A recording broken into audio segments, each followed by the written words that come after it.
Good day guys, nice to have you here. Today we will talk about 5 heroes I think deserve a revamp. I based this list on player feedback and consulted players ranked Mythic 1 and higher. This list is also based on the official usage rate on the Mobile Legends website. Also, just to be clear, under no means does it mean the heroes in this list are awful.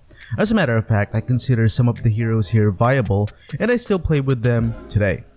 Now that's out of the way, I want to give my shoutouts to Bro Killer Gaming 8, Unknown Girl User, QWERTY, and Akosi Yeah. Thanks guys for always consistently supporting our channel. You're all awesome.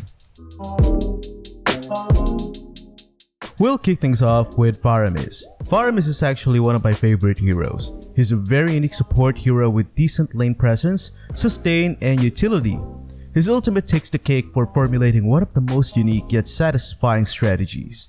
I also strongly believe that Faramis, when played properly in the right team with the right items, can be extremely effective. Just try playing him with fleeting time and you'll see what I mean. Sadly, that's the problem. People rarely play him since his kit requires very specific conditions in order to be effective. He normally plays amazingly well with push type heroes such as Masha, Bane, and works amazingly well using the Arrival plus Selena abuse. Besides that though, other strategies work less effectively with Faramis. Without those very specific lineup and strategies, how he performs in other sets are just far from effective. Next is Vexana. Vexana at one point was considered a top tier mage with her crazy crowd control and amazing AoE burst damage.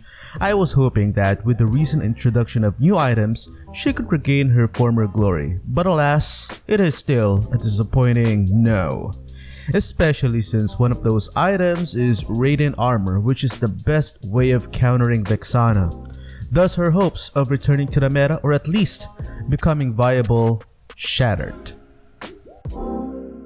Third entry on the list is Gord. Same as Vexana, Gord at one point was one of the go-to mages. That was, however, a long time ago when high mobility heroes were not the norm. See, what makes Gord lackluster is his trade-off when using his ultimate. It just costs him way too much.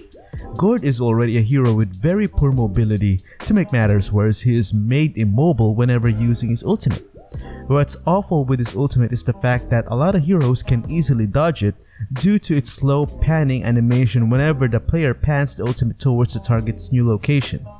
To make matters worse, Radiant Armor makes his damage almost non-existent.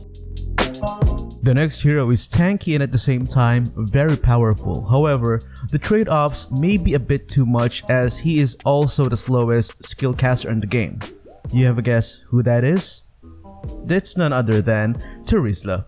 Terizla is an amazing fighter that can be built with defensive items yet still deal significant amount of damage. His second skill is probably one of the most powerful, if not the most powerful burst skill on the game, as it is capable of dealing a total damage of 2000 to more than 3000 damage. And that's again with minimal damage items. That is if Terizla hits his targets. The current meta is dominated by high mobility heroes, which made it very challenging for Terizla. Sadly, no matter how powerful you are, if you can't land a successful hit, it won't mean anything. Can you guess who the next hero is? I am positive this will cause an uproar. Well, here you go. The final hero on the list is none other than Grok. Grok at one point was considered as the best tank on the game. His edge shined best during the reign of the 1-3-1 funnel rotation, which made invading with Grok greatly effective. Now, don't get me wrong, I still think Grok is good. It's just that due to the recent map changes and updates on the rotation, his purpose in the team has been significantly less. His purpose of being the go-to invader is long gone and thus has lessened his usage rate. Some of you may say, but TB, he still is a viable setter. He has a good ultimate, plus that wall is so annoying. Yeah, you guys are right, but that's the thing. On the competitive scene, being viable will not get you the most wins. Being viable simply is not enough to increase your usage rate. The tank role is already a role that has the least usage rate in the game, especially now that it is ruled by tanks that are greatly effective on any lineup and strategy such as Ethereal and Kufra. Certainly a place for Grok in such meta is close to zero, unless MOONTON revamps Grok or makes certain adjustments to improve his kit.